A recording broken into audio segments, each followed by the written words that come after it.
Hello guys, hello. This is for Libra. Alright Libra, welcome dito sa aking channel, Kapalaran 888. Welcome guys. Alamin natin kung anong messages, energy gabay para sa lahat. I hope na nasa mabuti kayong kalagayan, Libra.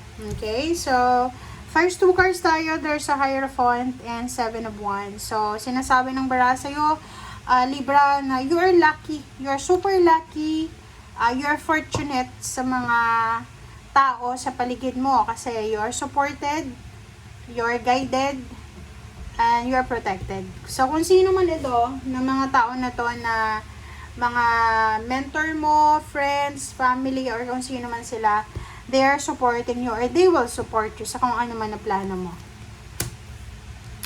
Alright, so next ay, nakikita ko sa'yo dito, may iba sa inyo dyan na Libra na posibleng manghihinayang ka sa mga sacrifices mo. Manghihinayang ka sa pagod na in-exert mo, like parang iisipin mo na ko, sayang lang yung pakikisama ko, sayang lang yung ginawa ko sa kanila, ganyan, ganito.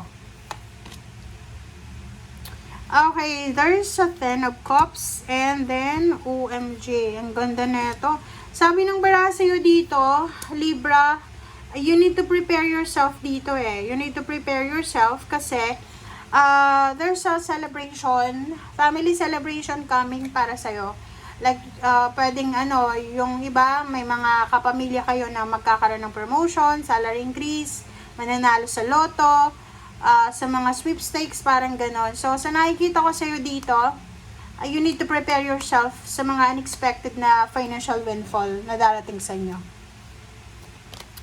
Okay, next naman is Seven of Cups. So, sinasabi ng bara sa'yo dito na siguro nagpaplano kang mag-travel. So, pwedeng plano mong pumunta ng ibang bansa, pumunta sa ibang lugar, mag-relocate.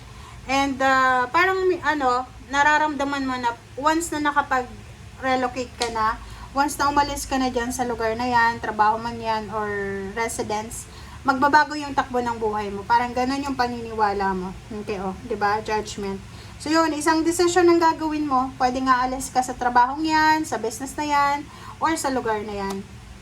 Okay, so there's a Four of Swords. So nakikita ko rin sa'yo dito na isang desisyon na mag-early retirement. Pwede yung iba sa inyo dyan, makakapag-desisyon kayo na mag-retire na lang, magpahinga, parang ganon. May mag-focus na lang sa sarili, parang ganon. So, there's a Queen of Pentacles. Sinasabi ng baraha yung iba, pwedeng negosyo, yung pinaka-focus nyo.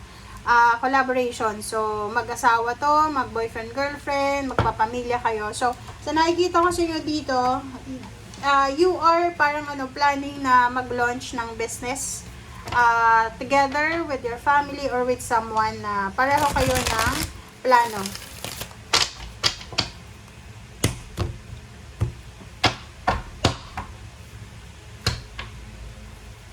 Okay, so Six of Michael. Wow. So, 'di ba, Libra, sinasabi ng baraha, wag kang manghinayang sa mga efforts mo, sa mga sacrifices mo kasi ang sinasabi ng barahan na to, it's there's a light at the end of the tunnel. So, may liwanag, there's a success, there's an ending. So, makakahinga ka ng maluwag. And sinasabi ng baraha dito na yun, may mga possibility ng relocation, move, travel, trabaho man, or residence. Ten of Raphael dito, sinasabi ng baraha sa'yo na pwedeng yung ibang Libra pwedeng magre-resign sa trabaho para magpakasal, para maging mother, pwedeng you're pregnant or whatsoever. Dito sinasabi na isang bagong emotional na situation ang posibleng darating sa'yo. Yun, pwedeng pregnancy, may kakasal, pwedeng may bagong love life, parang ganon. Okay, so yun. Sinasabi ng bara sa'yo dito na may sagot ka na makukuha through prayers, meditation, and reflection. Kaya importante yung mag-pray tayo. Ang Three of Raphael, Sinasabi na Three of Raphael dito na maraming rason para mag-celebrate ka. Okay? So, posibleng may mga happy announcement about pregnancy, relationship, about your children, grandchildren, kung may grandchildren, pamangkin, ganun. So, sinasabi ng bara sa'yo dito na there's a new relationship na posibleng i-offer sa'yo na diretso yung kasal. Diretso yung kasal. Diretso talaga. Diretso yung kasal.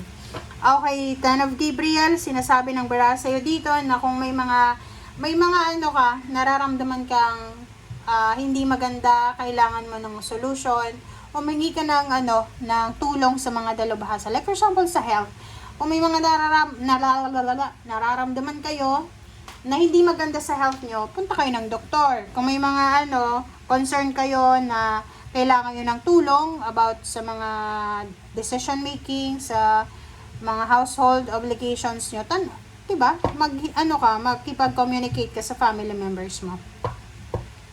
Okay, so dito sinasabi ng baraha, huwag tayong masyadong ma-depress, huwag tayong mag-iisip ng nega. Kasi pag nag-isip ka ng nega, talagang madidepress ka. So hanapin natin ang rason para maging masaya. Sinasabi ng baraha sa'yo dito na huwag tayong masyadong mag-overthink or over-analyzing ng situation. Just let go, let God, let it flow. Okay? So dito sinasabi ng baraha sa'yo na kung may mga gusto kayong matutunan, like gusto mong magkaroon ng bakery, tapos wala ka namang alam paano gumawa ng tinapay, syempre kailangan pag-aralan yon. Okay? So dito din sinasabi na isang excellent opportunity ang posibleng i-offer sa'yo or sa anak mo, sa apo mo, scholarship, or yun, training. So yun na nga, sabi ng baraha dito, pag hindi mo alam, hanap ka ng paraan para matutunan. O diba? Ganun lang yun. The moon, sinasabi ng baraha na there's an opportunity daw na ma-improve yung mga plano mo sa buhay. Makinig ka lang sa sinasabi ng iyong intuition para sa accurate na guidance. Okay? Harapin kung ano yung kinakatakutan and move forward. Okay, next is the High Priestess. Dito din, same din. Makinig ka sa sinasabi ng iyong intuition. Mag-reflect, mag-meditate, mag-pray muna bago ka gumawa ng desisyon. And prioritize peace. Parang ganun, sinasabi. Another is Queen of Ariel. So, take care of your body, physical, mental, psychological, spiritual, financial. Okay? Libra, importante yung health natin na yun yung gawin mong priority sa ngayon. Kung halimbawa, retired ka na, and stand up for what you believe in. Have confidence. Claim your personal power. So, yun. Huwag kang matakot sa mga bagay-bagay.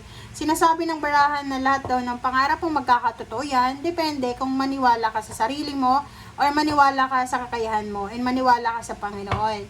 Lahat ng mga bagay-bagay na gusto mong matapos sa buhay mo, matatapos yan. Difficult situation or mga toxic na situation. Depende yan sa'yo kung gugustuhin mo. Alright? So, thank you guys for watching. Bye!